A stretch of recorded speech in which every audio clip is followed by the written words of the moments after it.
2 Konings 9. Ek begin vir ons lees hierso by vers 14. Jehi, seun van Josafat, seun van Nimsi, het toe teen Joram 'n komplot gesmee. Joram was saam met die hele Israel besig om Ramot in Gilead te verdedig teen Hazael, koning van Aram. Koning Joram het egter teruggekeer om in Jesreel te herstel van die wonde wat die Arameërs hom toegedien het.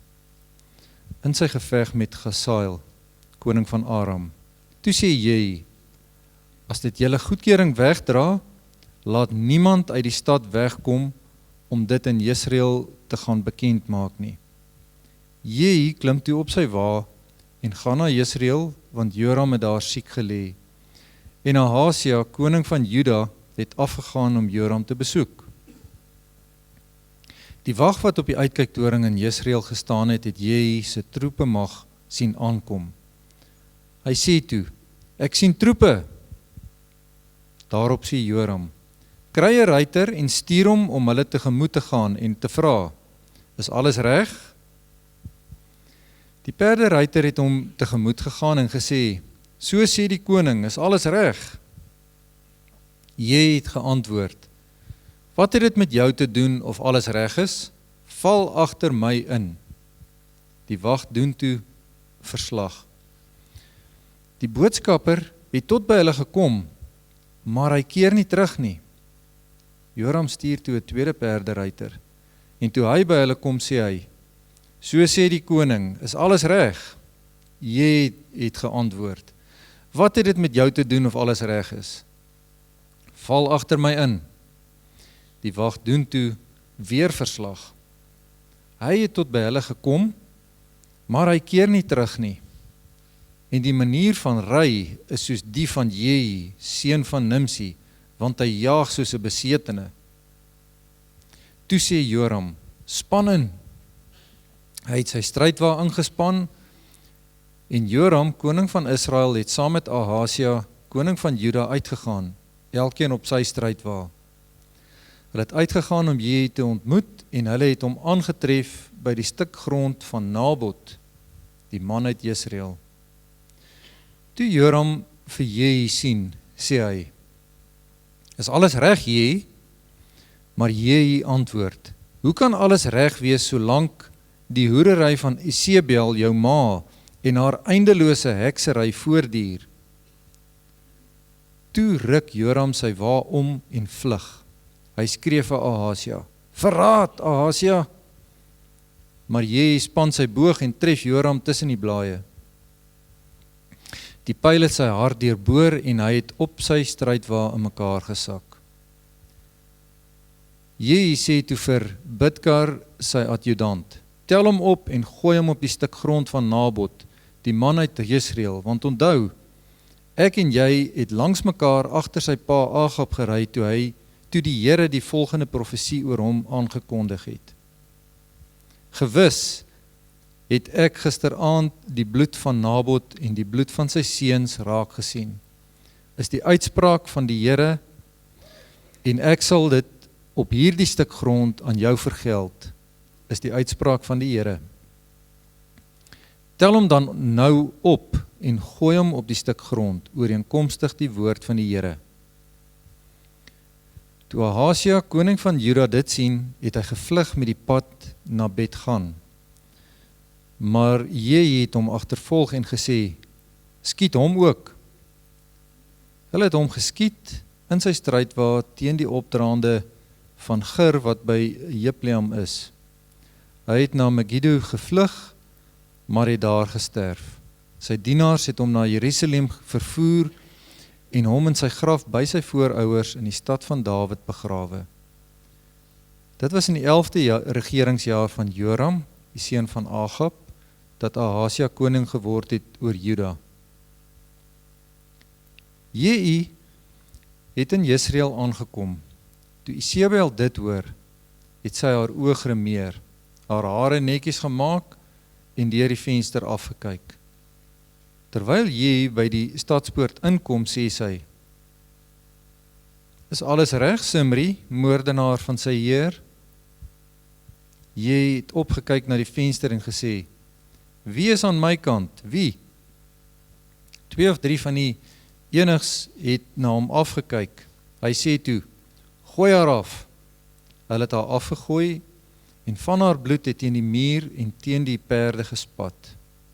En die het haar vertrap. Hy het toe binne toe gegaan en geëet en gedrink.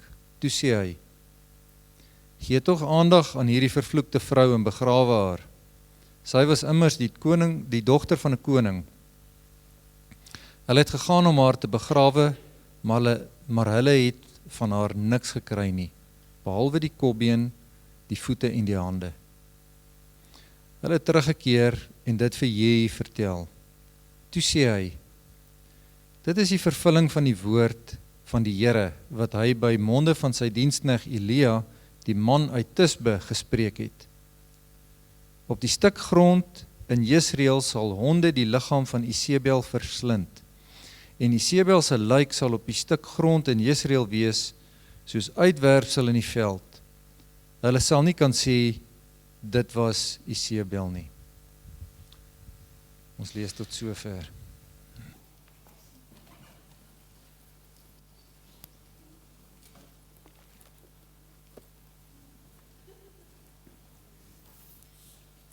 Ons gaan ons skriflesing kry uit Hosea 1 vers 1 tot 12.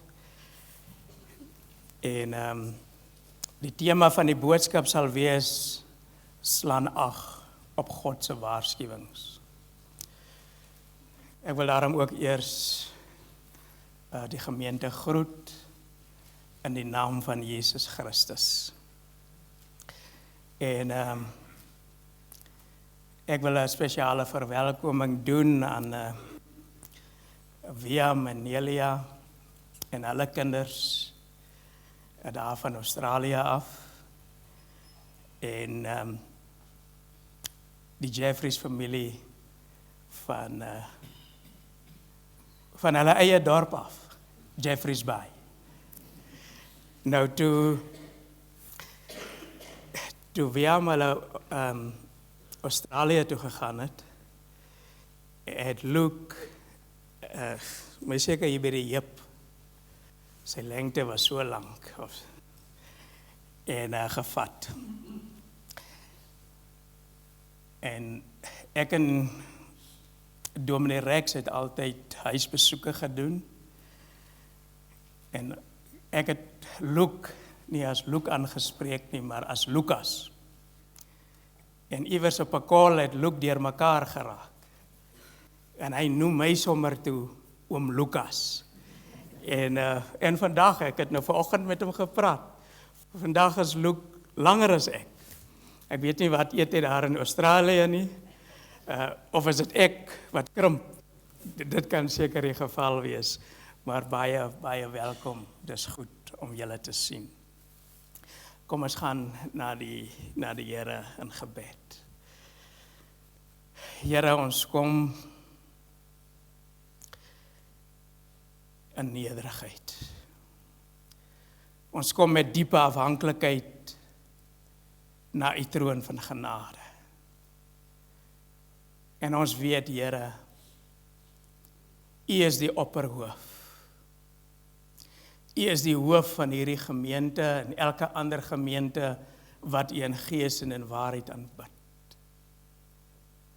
Ons kom na u toe, Here, om te leer van u woord, maar ons wil dan ook doen, soos Jakobus sê, ons moet nie net hoorders van u woord wees nie, maar ook daders. Mag u woord, mag u seën op u woord rus vanmôre. Ek bid dit in Jesus naam. Amen. Nou, ek gaan net so 'n kort agtergrond skets rondom Hosea 1.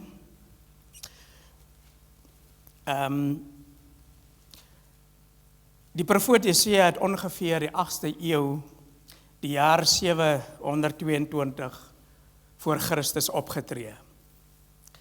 722 voor Christus is ook die jaar wat God die noordelike ryk van Israel deur die Assiriërs laat val het.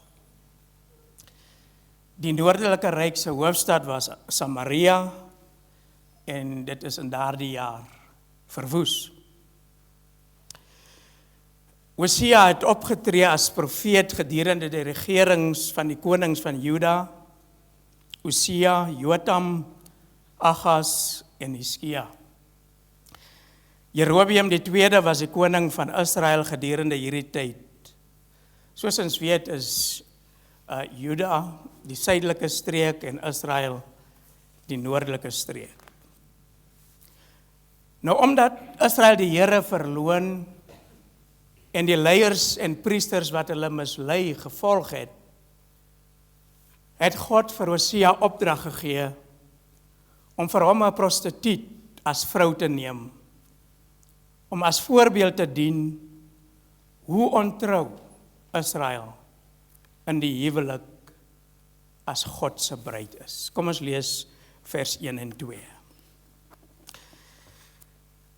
Dit is die woord van die Here aan Hosea, seun van Beeri. Dit was in die tyd van Usia, Jotam, Achas en Hiskia, konings van Juda. En in die tyd van Jerobeam, seun van Joas, koning van Israel. Die begin van wat die Here deur Hosea gesê het. Die Here het vir Hosea gesê: "Gaan neem vir jou as vrou 'n prostituut wat hoerkinders het, want die land hou aan hoereer weg van die Here af." Hosea het toe gedoen soos wat die opdrag van die Here was. En hy het Gomer as sy vrou geneem. Gomer het reeds buiteegtelike kinders gehad. In vers 2 sê God vir Hosea, hy moet met 'n prostituut trou wat hoerkinders het. Nadat Hosea met haar getrou het, het sy 3 kinders in die wêreld gebring. Nou ons gaan vanmôre op die kinders fokus, want hulle name dra die waarskuwings van die oordeel van God oor Israel, omdat hulle met ander gode gehoereer het. Die eerste waarskuwing is die eerste kind se naam, Jesreel. En dit kry ons in vers 3 tot 5, lees saam. Hy het gegaan en Gomer, dogter van Diblaim, as vrou geneem. Sy het swanger geword en vir hom 'n seun in die wêreld gebring. Die Here sê toe vir hom: "Noem hom Jesreel, want nog 'n klein rukkie, dan roep ek die huis van Jehu tot verantwoording oor die bloedbad by Jesreel. Ek gaan 'n einde maak aan die koninkryk van die huis van Israel. Op daardie dag sal ek die boog van Israel breek en op die vlakte van Jesreel. Gomer het 'n seun vir Hosea in die wêreld gebring en God het gesê hy moet hom Jesreel noem. Soos Iwer in die kinderstorie uitgewys het, Jesreel beteken God saai. Want het die Here gesê, nog 'n klein rukkie, of binnekort, gaan ek die huis van Jehu tot verantwoording roep oor die bloedbad by Jesreel, en ek gaan 'n einde maak aan die koninkryk van die huis van Israel. Op daardie dag sal ek die boog van Israel breek op die vlakte van Jesreel. Die Here sou sy volk so saad oor die aarde strooi, soos die bloed wat op die Jesreel vlakte gevloei het. En dit het hy deur koning Assirië gedoen, waar die Israeliete weggevoer en in verskillende lande laat woon het. Ons kry die verhaal van die bloedbad op die vlakte van Jesreel in 2 Konings 9 vanaf vers 1 tot 37. Joshua het 'n gedeelte daarvan gelees van vers 14 tot 37. Die profeet Elisa het vir een van die profete wat saam met hom was opdrag gegee om Jehu, die seun van Josafat, as koning oor Israel te gaan salf. En dit terwyl Joram nog steeds koning was. In 2 Konings 9 vers 6 staan daar geskrywe, so sê die Here, die God van Israel, ek salf jou, dit is vir jou, as koning oor die volk van die Here, oor Israel. Jy moet die koningshuis van jou heer, Agab, tot 'n val bring, sodat ek die bloed van my diensknegte, die profete kan wreek, ja, die bloed van al die diensknegte van die Here kan eis, van die hand van Isebel. Die hele huis van Agab sal tot ten gronde gaan. Isebel het die profete en diensknegte van God laat doodmaak, gedurende die tyd toe Elia profeet was, soveel so, dat Elia vir haar gevlug het. Jehu het vir Joram, die koning van Israel, Isebel en Ahasia, die koning van Juda, doodgemaak. Hulle bloed was oor die Israel vlakte gesaai, toe die Here sy wraak oor die dood van sy diensknegte en profete gewreek het. En dit is nou juis hieroor wat die Here die huis van Jehu tot verantwoording gaan roep.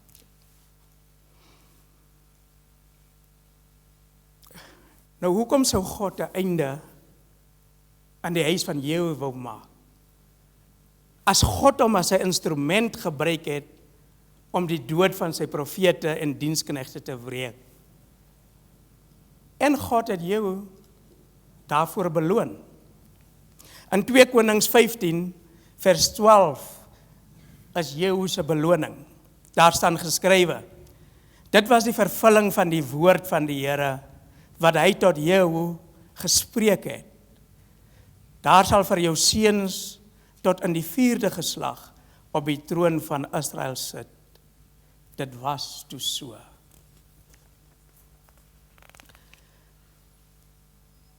Ek dink die probleem was in Jehu se hart.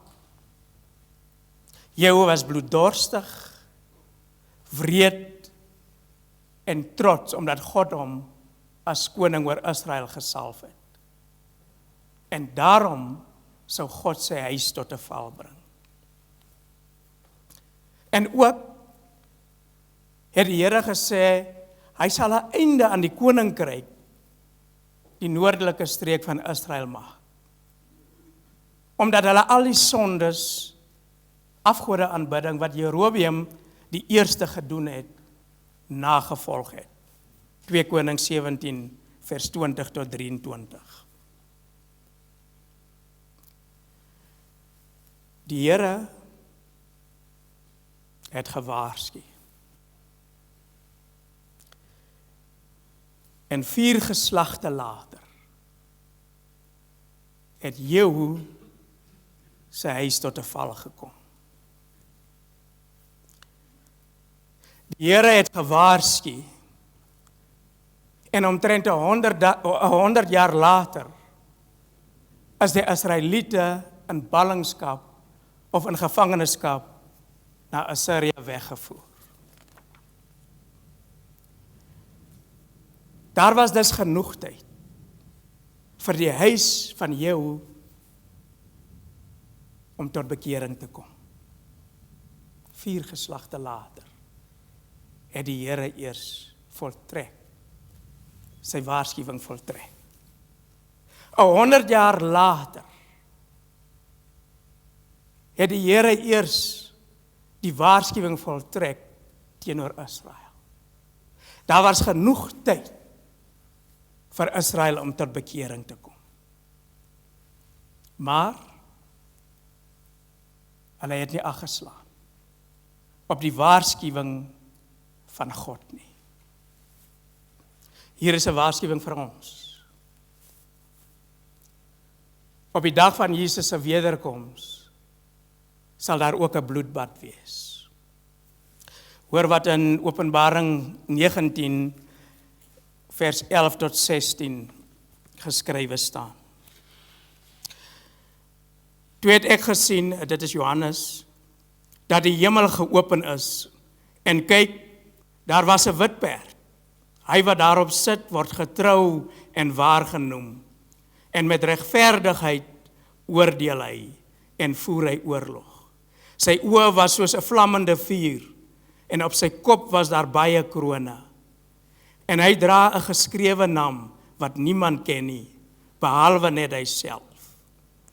Hy het klere aan wat met bloed deurweek is, en sy naam is die woord van God. Toe het die leers wat in die hemel is geklee in blink klere van suiwer fyn linne, hom op wit perde gevolg. Uit sy mond het 'n vlam skerp swart gekom, om die nasies mee te tref. En hy sal hulle met 'n ysterstaf regeer. Hy sal ook self die paarskyp van die geweldige toorn van God die Almagtige trap. Op sy klere by sy heup is 'n naam geskryf, Koning van die konings en Heerser van die heersers. Daar gaan 'n bloedbad wees. Die bloed van almal wat nie die knie voor die Here gebuig het nie, gaan daar wees. Konings, owerstes, magtiges, geringes, vrymense sowel as slawe, staan daar in Openbaring 19 vers 18 geskrywe. Bloed het uit die paarskyt gekom tot aan die tooms van die perde, 200 myl ver. Openbaring 19 vervul die profesie van Jesaja 63 sy eerste verse. Die bloed op Jesus se kleed bevat egter nie net sy vyande se bloed nie, maar ook sy eie.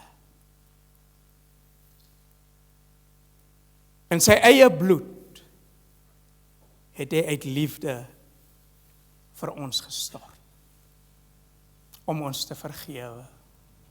Efesiërs 1:7. Almal wat in hom glo, sal nie hulle eie bloed hoef te stort nie, Romeine 8:1. En hiervoor moet ons hom prys, Openbaring 5:9. Nou hierdie liefde laat my dink soos daar geskrywe staan in Hosea 11 vers 8 tot 9, ek lees dit vir ons.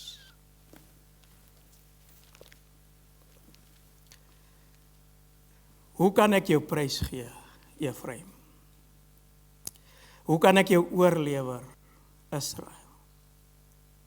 Hoe kan ek jou prys gee soos Atma? Jou maak soos Seboim. My hart is diep ontroer in my. Die deernis brand in my. Ek sal nie in my brandende toren optree nie. Ek sal nie omdraai en Efraim vernietig nie. Want ek is God, nie 'n mens nie. Die heilige in jou midde. Ek sal nie in woede kom nie. God moes ons straf. Maar sy liefde het hom na die kruis gedryf. Tweede waarskuwing. Die tweede kind se naam, Lo-ruhama. Ons lees saam in vers 6 tot 7. Sy het weer swanger geword en geboorte gegee aan 'n dogter. Die Here sê toe vir hom, noem haar Lo-ruhama, want ek gaan my nie langer ontferm oor die huis van Israel nie.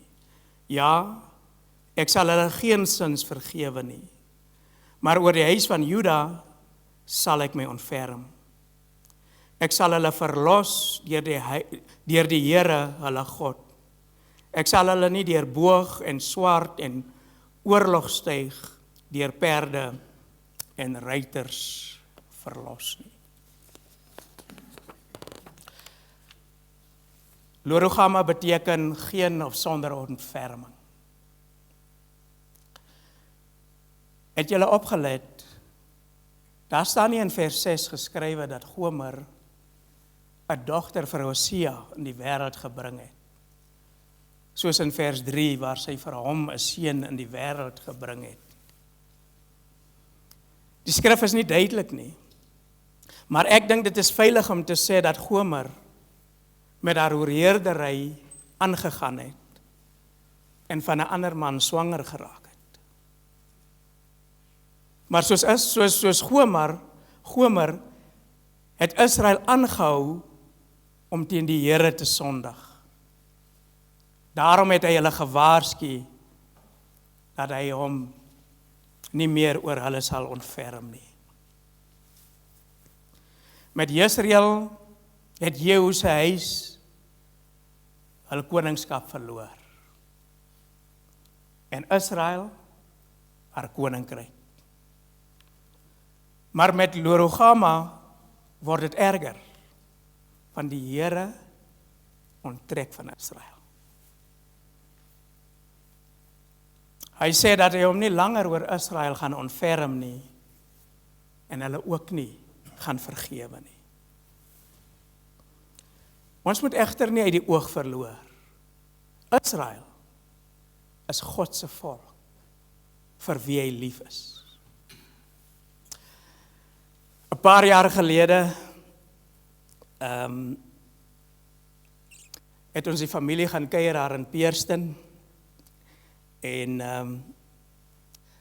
Claudia se niggies het kom kuier, en hulle het kom gesels oor die goeie ou dae. Een van die niggies sê toe van 'n ander een, al hoor ek ook, love is blind, maar Matilda het oop oë in 'n verhouding met daai man gegaan. Nou, deur Lo-ruhama het God vir Israel gewys dat sy liefde nie blind is vir hulle sonde en ongeregtigheid nie. En al wat dan oorbly was om vir Israel te sê, soos daar in Matteus 23 vers 37 geskrywe staan. Jerusalem, Jerusalem, hoe dikwels wou ek jou kinders bymekaar maak, soos 'n hen haar kuikens onder haar vlerke. Maar julle wou nie. Dieselfde Jesus wat hier in Matteus 23 vers 37 in liefde, in ontferming uitroep, is die een wat deur Hosea tot Israel geroep het. Israel wou nie onder die ontferming van die Here skuil nie. Hulle wou nie hulle huwelik met God herstel om sodoende sy vergifnis te ontvang nie.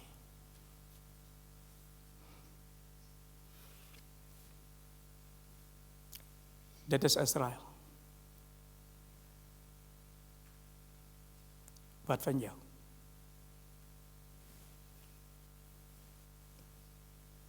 Verwerp jy ook God se ontferming en sy vergifnis? As jy dit doen, gaan hy by jou verby beweeg na die volgende persoon toe.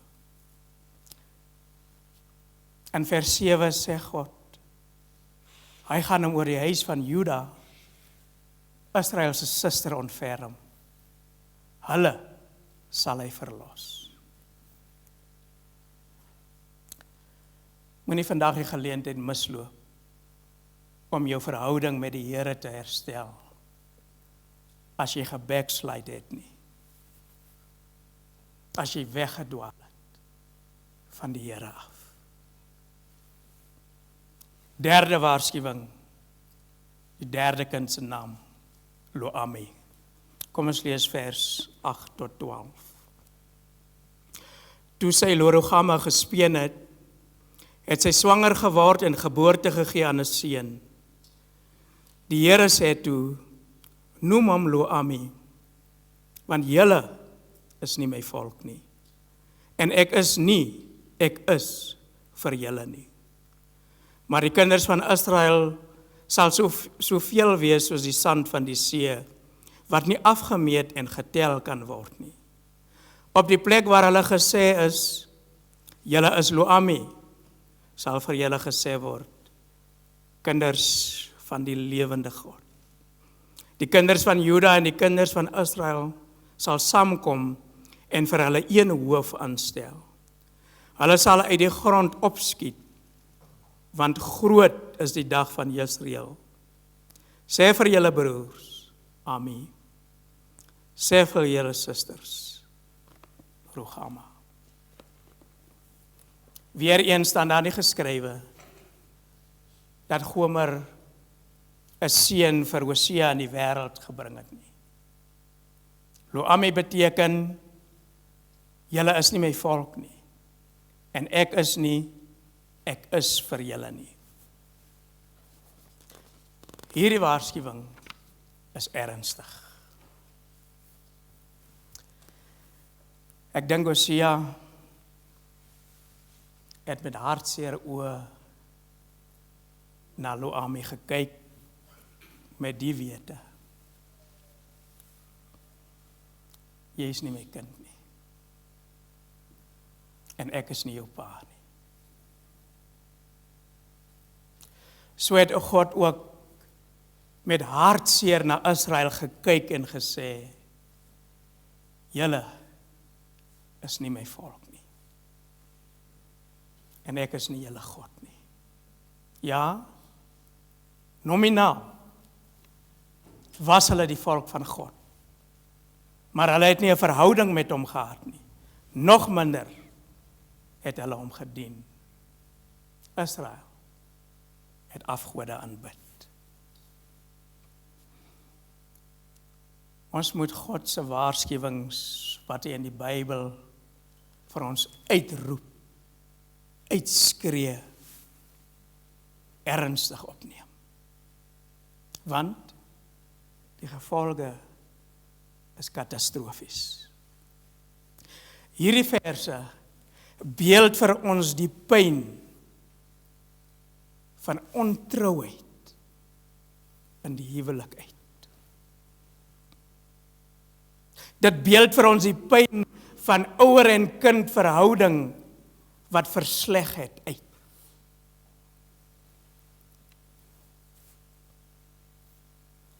God as ons Vader en ons as sy kinders.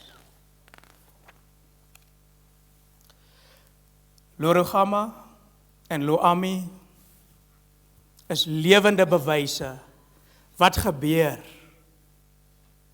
wanneer sonde in die huwelik kom. Egbreek bring skeiding tussen God en mens. Maar daar is goeie nuus.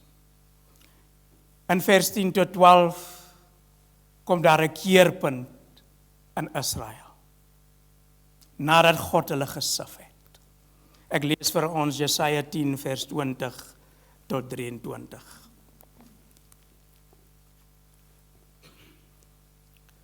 Op daardie dag sal hulle wat oorgebly het van Israel en hulle van die huis van Jakob wat vrygekom het, nie verder steun op die een wat hulle slaan nie, maar met getrouheid steun op die Here, die Heilige van Israel. 'n Oorblyfsel sal terugkeer, die oorblyfsel van Jakob na die magtige God. Ja, al was jou volk Israel soos die sand van die see, net 'n oorblyfsel daarvan sal terugkeer. Vernietiging is bepaal, in geregtigheid stroom dit. Ja, volslae vernietiging is wat bepaal is. My Heer, die Here, heerser oor alle magte, gaan dit midde in die hele land voltrek. Israel is gesif. Net 'n oorblyfsel het teruggekeer na die Here. Maar God het sy belofte aan Abraham nagekom, dat sy nageslag soveel soos die sand van die see sal wees, wat nie afgemeet of getel kan word nie. En dit het hy in Jesus Christus kom vervul. Genesis 13 vers 16, 22 vers 17. Deur Jesus Christus het daar versoening met God gekom. Ons het gelees, Israel word nou kinders van die lewende God genoem. In Jesus Christus is daar versoening met mekaar. Ons het gelees, die kinders van Juda en die kinders van Israel sal saamkom onder een hoof. Ons weet die twee ryke het geskeur. Juda suidelik, Israel noord. Maar hier sê dit sal by mekaar kom. Die wat Lo-ami was, word Ami, die volk van God. Die wat Lo-ruhama was, word Ruhama. Daar's ontferming en vergifnis in Jesus. En dit is vir almal wat in Christus Jesus is. In Christus is al die gelowiges, die Israel van God.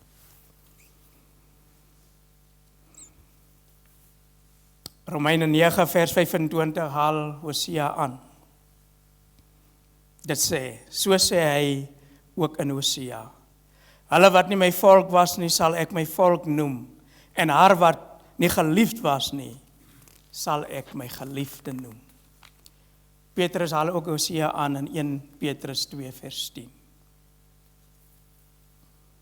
As jy nog nie, as Jesus nog nie jou Here en jou God is nie, vandag is die dag,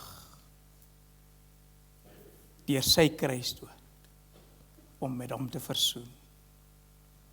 Moenie uitstel. Op grond van Hosea se huwelik met Gomer, wat Israel se ontroue huwelik met God weerspieël, sê God in Hosea 2 vers 18 tot 19, dat hy ons vir ewig in 'n huwelik aan hom sal verbind, sodat ons nooit weer ontrou sal wees nie. Dit is in Jesus vervul. As bruidegom het hy ons sy bruid vir homself met sy bloed gekoop. Broers en susters, vriende, die Bybel is vol waarskuwings. Maar ook is die Bybel vol beloftes van genade, vergifnis en herstel vir die wat hulle wel tot die Here bekeer. Die vraag is, slaan ons ag daarop? Kom ons bid.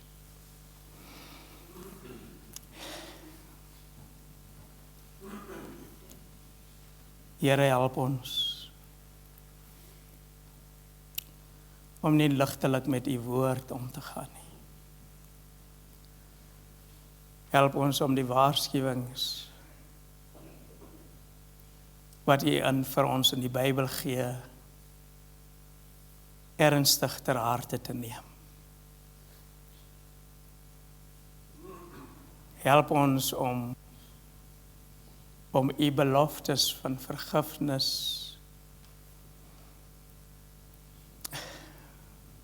van liefde, te omarm, te omhels, en dit ons eie te maak. Baie dankie, Here, dat u genade vir ons genoeg is. My gebed vanmôre is, Here, as daar iemand in hierdie gebou is wat van U af weggedwaal het, soos Israel,